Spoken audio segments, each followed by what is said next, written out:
Estudio. La conversación a partir de este momento es con Felipe Vergara, analista político de la Universidad Andrés Bello, que nos acompaña precisamente para conversar de esta materia. Bienvenido. Muchísimas gracias, Felipe. Muchas gracias a ustedes por la invitación. Felipe, una sola cosa al principio más general, ¿no? Estaba viendo allí la convocatoria en el cierre de las campañas.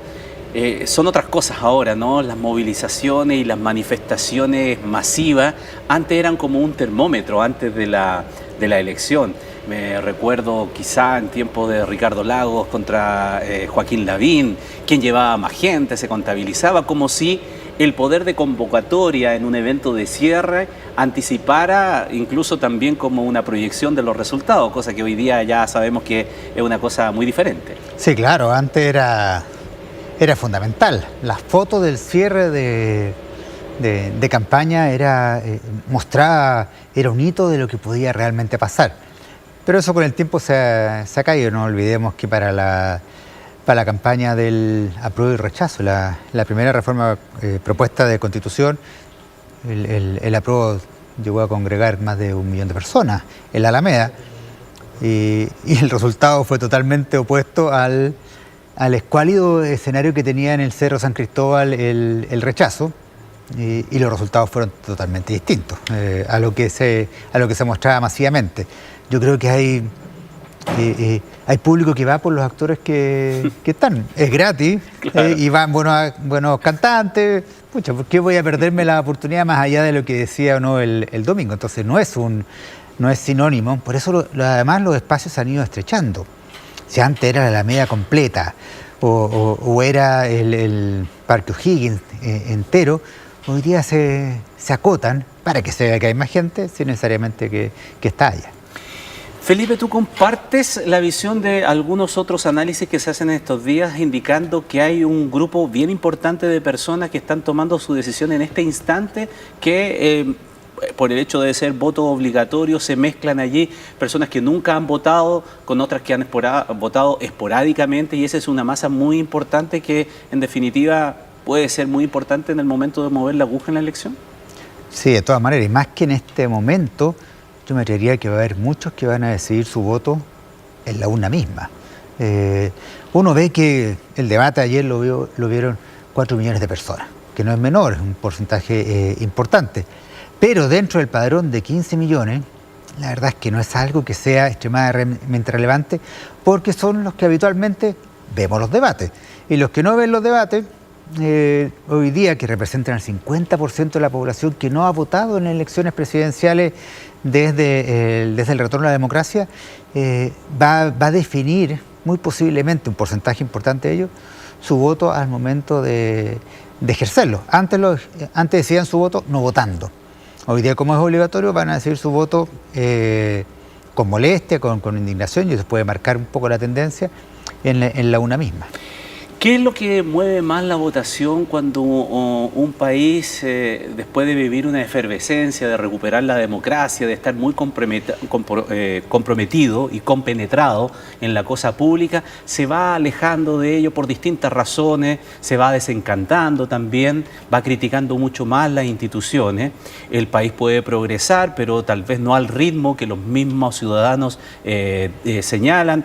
Se le habla del progreso, pero dice que el progreso no me toca necesariamente a mí, una serie de factores, pero ¿qué es lo que le hace a ese público más desideologizado tomar una decisión?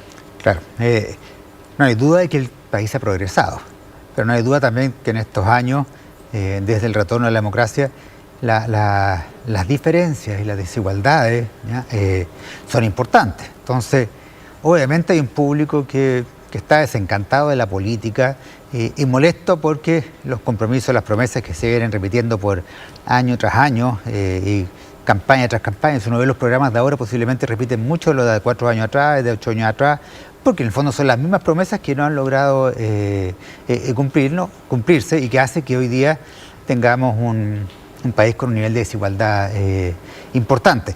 Ante eso, la gente reacciona de una manera posiblemente molesta, reacciona votando probablemente con un poco más de rabia, y haciendo de esta campaña, a diferencia de lo que era en la década del 90, una campaña que se concentra netamente en la emocionalidad y no en la racionalidad, ¿no? O sea, uno escucha varios discursos, dice, pero esto es impracticable, ¿no? Esto es irreal, esto es alarmista, distintos sinónimos que uno podría recoger, pero que a un público le hacen sentido porque le generan emociones. Las campañas tienen tres componentes habituales, las campañas de publicidad: a la emoción, a la razón y a los sentidos. En este caso los sentidos es difícil, salvo la vista. El vestido de Evelyn Matei en su el traje de Evelyn Matei en su primer debate. Ya.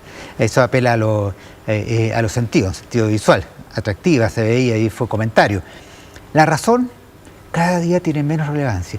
Y la emocionalidad es lo que hoy día pareciera que está moviendo la aguja. El problema es que esa emocionalidad, cuando no se cumple, genera indignación en los públicos que se emocionaron por una esperanza o una propuesta que pudiese llegar y posiblemente no llegue como al menos se está planteando.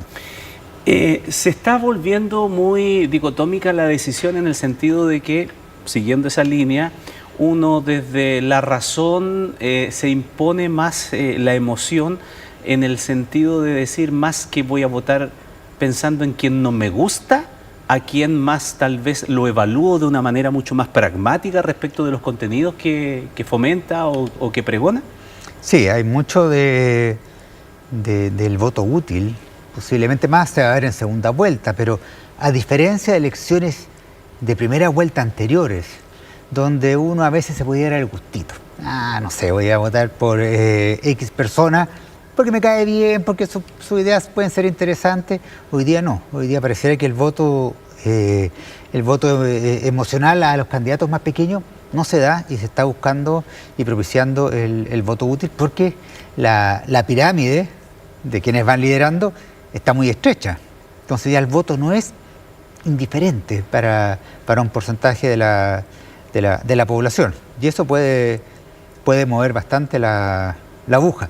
Sigue siendo emocional, sigue la gente levantándose ese día a regañadientes, un 50% que nunca votaba, a votar, y va a votar desde la guata, no desde la razón. O sea, uno invita, bueno, nosotros los periodistas y nosotros los académicos, invitamos a informarse al momento de votar, pero al final pareciera que es la emoción lo que va a primar en esta primera vuelta al menos. Estamos ya con la legislación que impide entregar sondeos de opinión pública, los últimos que se siguen haciendo, pero que no se pueden publicar. Pero todos conocemos los resultados desde los últimos al menos hasta antes que comenzara a regir la veda. Muchos ponen sus esperanzas, efectivamente, los que están apareciendo en los lugares secundarios, de hablar de que las encuestas no están recogiendo el verdadero sentir. Hay otros que señalan que no es que las encuestas estén fallando, sino que la complejidad del voto obligatorio hace que todo sea muy impredecible. ¿Tú en qué análisis te mueves? Más por el tema del impredecible, porque no hemos tenido elecciones presidenciales con voto obligatorio. Por ende, no tenemos una experiencia anterior para saber realmente cómo se comportó la ciudadanía. Y en los votos obligatorios que hemos tenido, la ciudadanía no ha tenido una conducta lineal. Votaron rechazo, votaron en contra, votaron a nivel de gobernadores, votaron por el centro, o sea, los gobernadores de extrema en las segundas vueltas no tuvieron buenos resultados. Entonces, eso genera bastante incertidumbre. La realidad, además, de países aledaños, lo que se creía que iba a pasar en Argentina, las encuestas no estuvieron cerca de eso. Lo que creían que iba a pasar en Bolivia tampoco estuvieron cerca. Acá el nivel de las encuestas, o de la mayoría de las encuestas, es bastante profesional, pero hay una incertidumbre y hay muchos que dicen no saber por quién votar y otros que dicen que van a votar porque va primero en las encuestas, pero no necesariamente eso se traduce en que al minuto de votar sea la manera en que van a expresar su voto. En general uno trata de ir de ganador. Entonces, no, voy por el que va primero, pero posiblemente eso puede, en el secreto puede puede modificarse. Y hay mucho voto, por lo que uno logra observar, por lo menos en determinados sectores, hay cierto voto negado, oculto, pero no oculto porque no quiero contarlo, sino que oculto porque me da vergüenza contarlo, ¿no? Sectores de centro izquierda que posiblemente voten por Evelyn Matei. Lo van a negar hasta la muerte, ¿ya? Y eso no se va a reflejar en las encuestas, porque no lo van a decir. No digamos que las 100 personas que votaron, que firmaron la carta por Evelyn Matei, es el reflejo de la centroizquierda. No, hace tiempo que ya estaban en otra vereda. Pero hay muchos de la centroizquierda, huérfanos del sector que representaba Carolina Toá, que no ven una alternativa válida en Janet Jara. Obviamente no la ven en Kast y dicen, bueno, el mal menor parece que es eso, pero lo voy a negar, ¿no? Entonces eso va a pasar también. Y una última cosa, ¿cuán indicador? Evidentemente que la primera vuelta tiene la razón de ser de que escoger, si es que nadie tiene la mayoría absoluta, obviamente, a los dos que luego hacen el balotaje. Pero dicho eso, que es de perogrullo, es muy importante, para algunos han sostenido estos días, cuál es la distancia que puede separar a quien llegue primero y segundo. ¿Qué tan determinante es aquello, sabiendo que nadie es dueño de sus votos, como para después decirlo, toda mi caudal, toma, te lo entrego a ti? Pero aquí tenemos al menos 3 o 4, podríamos decir, candidatos de derecha que están restándose puntos entre ellos. Mientras Janet Jara va corriendo más solitaria por el otro lado de la vereda política. Esa distancia, ¿qué tan importante es en una primera vuelta? No digo para que sea irremontable, pero para que no solamente sea que en la segunda vuelta estamos hechos y yo sumo a todos los que le gané por mi lado. Claro, porque no son endosables, como tú bien dices. La presidenta Bachelet ha apoyado candidatas y candidatos presidenciales que no ganan, y no digamos que un personaje de poca relevancia, o sea, no son exportables. Hay países que, por ejemplo, tienen una definición que quizás nos pueda ayudar para aclarar esto, de si uno tiene más del 40% y una diferencia de 10 puntos porcentuales con el segundo, se asume que gana, ¿no?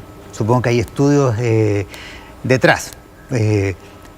Yo creo que más que el 10% o no, la diferencia tiene que ser lo suficientemente abrumadora para que en el caso de eventualmente Janet Jara tenga esa diferencia, por mucho que haya una arremetida, esta sea difícil de revertir. Pero con 3 candidatos, 4 candidatos de derecha en la papeleta, si la suma más allá de que no son exportables, difícilmente alguien de derecha en una segunda vuelta o de centro-derecha va a votar por una candidata del Partido Comunista.